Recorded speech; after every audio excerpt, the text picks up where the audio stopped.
today's class we will see what is meant by CMOS setup, or we will be calling it as a BIOS setup. So what is meant by BIOS? BIOS means basic input output system. So today let us see how to set up a BIOS. So coming to this is a Windows screen what you are going to see. To enter into the BIOS setup, what you need to do is you need to restart the system. So I am now restarting my system.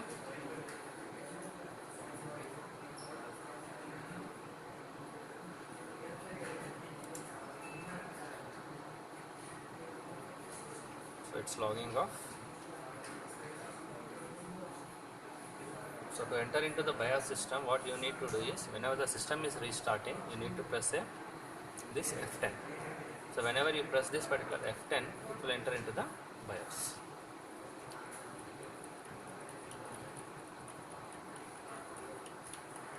So now I am pressing F10. So repeatedly you need to press this particular BIOS. So it will enter into the BIOS. So this is the BIOS screen what you are seeing here. So here mouse will not work, only you need to operate with the keyboard. So first coming to this is a blue screen what you are seeing. This is a BIOS setup. So BIOS is called as a basic input output system, where the hardware which is installed in this particular system, the configuration of the hardware, the passwords, everything will be stored in this particular BIOS. So first let us see this particular BIOS. Now we are setting up for the HP system, Hewlett Packard. So first here you will be having file, storage, security, power, advanced. These are some of the options which you will be having. So first let us see the file. So file, in this you are having system information. In this particular system information, what it is going to give is, it is going to give you the information which is related to this particular hardware. So now we are using the product is HP workstation, Z210 workstation we are using, and SKU number is called as a stock keeping unit. That is the serial number.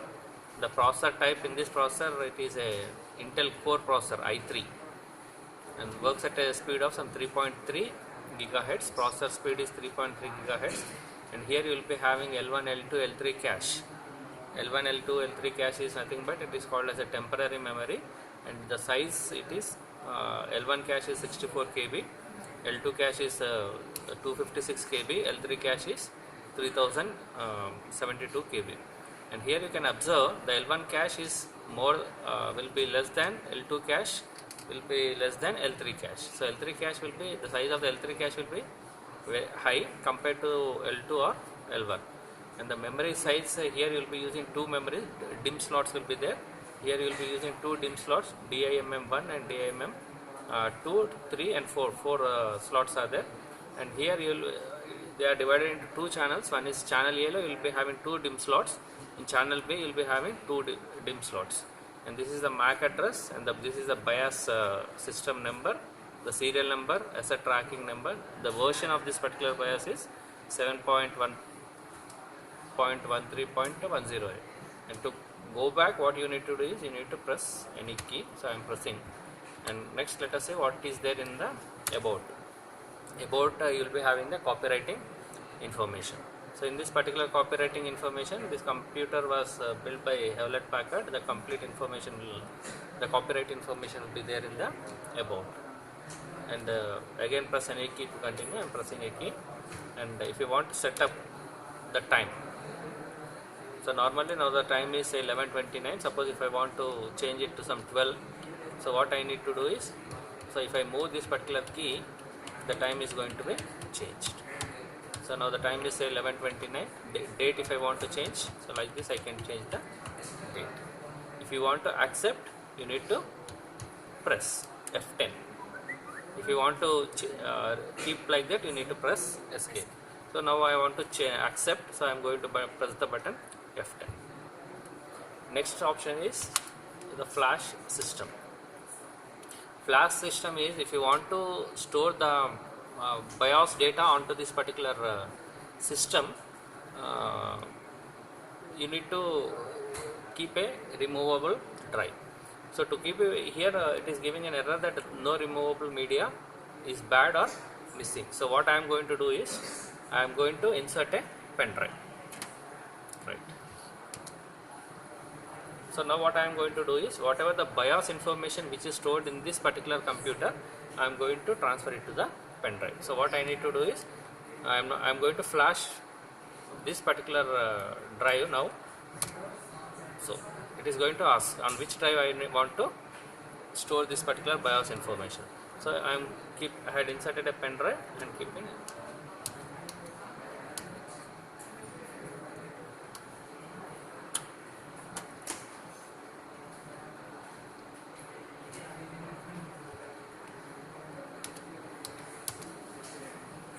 So let it be.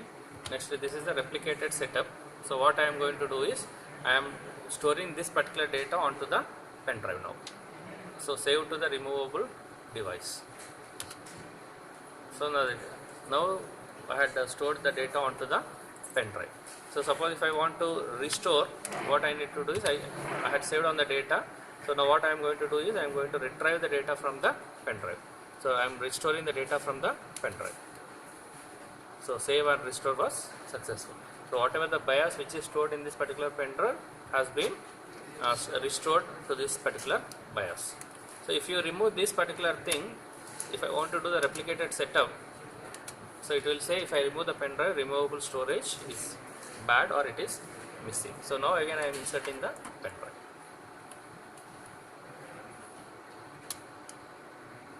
Right. Save or restore is successful. So if you want to go back, you can press this particular escape button. Right.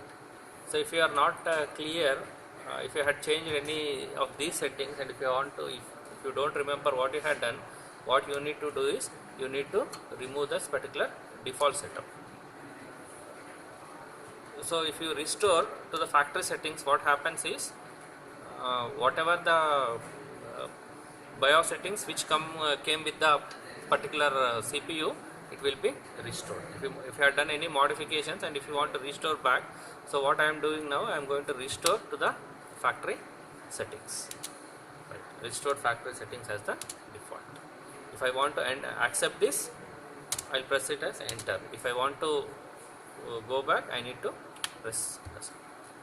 If you want to save these things, apply defaults and exit, so it will save. If you don't want to change, this is ignore changes. If you want to save changes and exit, you need to press this button. So next, let us come to the next one called as a storage. So in this you will have the device configuration, storage options, DPS self-test and boot order. So coming to the first, let us see the device configuration. So device configuration, in this first we are going to talk about the hard disk and CD-ROMs. So in this particular hard disk, you will be having two SATA ports. One is SATA 0, one is SATA 1, SATA 2. So in the SATA 0, we had connected a 160 GB hard disk. WDC is called as a company name Western Digital. The brand name of that particular hard disk is Western Digital, and the size is 160 GB. So in this particular port, we had connected a CD-ROM. So this is a SATA, and in another SATA port we had connected a CD-ROM drive. So it is a DVD read writer, the serial number of that one. So if I want to keep this, I need to press enter. Right. If I want to accept, I need to press F1. If I want to go back, I need to press escape. Next, coming to the storage options. So removable media. Removable media is enabled, and directly I can connect an external hard disk, or I can connect a pen drive. So that is enabled. SATA emulation is, we are using a RAID configuration, and eSATA is called as a external SATA, extended SATA, and the speed of the SATA and the transferring of data from hard disk to the processor will be going to be at the speed of 1.5 Gbps. Right? If I want to escape, I need to go back. Next, DPS. DPS is related to the hard disk. The DPS is the self-testing which you are going to do it for the hard disk. If you find if your hard disk is corrupted, what you need to do is you will perform this particular self-test. And next is coming to the boot order. So whenever the system is being rebooted, So what you need to do is you need to have the boot order. So these are some of the booting, that is the primary boot file. Suppose if you want to install suppose Windows software directly from the pen drive, what you need to do is you need to keep the first boot order as a USB hard drive. Suppose if you are installing the medium from a CD drive, you need to connect the first boot order should be CD drive. If it is directly, if you want to install it from a network, it should be from the network controller. So if I want to do that, what I need to do is I need to press. So if I press this particular enter, what it is going to change is, see, I am going to change. So suppose if I want to keep it as a USB hard drive as a first thing, so what I need to do is I need to keep it here, USB hard drive, I need to press enter and I need to move it up. So first priority will be for the USB hard drive. Suppose if I want to change it to a DVD drive, so what I need to do is I need to press enter onto this particular DVD drive, I need to move it up. Right? If I want to accept, I need to press F10. If I want to drop, I will press escape. So next, coming to the security. So in order to protect your BIOS file, what you need to do is you need to keep a password. So if you want to enter into the setup, you require the password. So I am not going to keep any password here like this. Next one is power on password. Power on password means if you want to secure your system, you need to keep a password. So whenever you press the power button, it will ask for a password. So if you keep that password only, then only you will enter into the particular system. So I am not going to keep any passwords here. Next, coming to the device security. So this will talk about the device security. So in this I will be able to play audio or video. So audio control is enabled, it's available, network control is available, and totally you will be having 6 SATAs, SATA 0, SATA 1, SATA 2, SATA 3, SATA 4, SATA 5. All these SATAs are enabled. Suppose if I want to remove that one, it will say that device is not available. Next, coming to the USB security. USB security means here you will be having 3 ports here. Back side you will be having some 6 ports. So if I insert a pen drive here, it should if I want to disable pen drives, if I don't want to permit any pen drives, so what I am going to do is I am going to simply disable. So this is a front USB ports. So what I had done is I had disabled. If I disable this front USB ports, what happens is I cannot use any pen drives here. So if I want to disable the back one, so what I am going to do, the back USB ports will be disabled. If I want to accept, I need to press F10. If I want to escape. Next, coming to the slots. Inside you will be having a PCI slots. So that PCI slots, if you want to disable or enable the PCI slots, you can enable or disable this particular PCI slots. Next one is the network booting. Suppose if you want to boot directly from the network, if you are using a client server type of architecture where server will be there and this will be the clients, what you need to do is you need to use this particular network boot. Next one is the system identity, and if you want to if there is any problem with this particular system, what you need to do is you need to note down this particular service tag, and the service tag has to be sent to the manufacturer, so he will verify the warranty and all. And if you want to have the ownership, suppose if this ownership is if this belongs to say Polytechnic, so I will keep that particular ownership tag as a Polytechnic. And the keyboard I am using is a English keyboard, US English keyboard. If I want to accept, I need to press F10. Next one is a system security.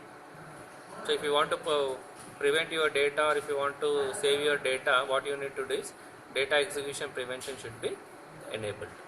Next one is the driver lock security. Suppose if you want to secure your hard disk, what you need to do is you need to secure this particular hard disk. So if you want to configure, you need to enter it. It will be configured. So I am not going to configure anything. So I am going to go back. Next one is this power management. So in this, the first one is the OS power management. So here everything will be enabled. Ideal power saving is enabled, ACPI is enabled, and sleep state is disabled. Hardware power management, so this will be, everything will be default. And coming to the thermal, the ideal mode, if you want to, normally it will be an auto mode. So whenever the temperature increases, automatically what happens is the CPU will switch on the fan. Whenever the temperature decreases, automatically the fan will be controlled. So we are not going to modify anything. And next, here you are going to have some advanced modules like power on, BIOS power on, onboard devices, bus options.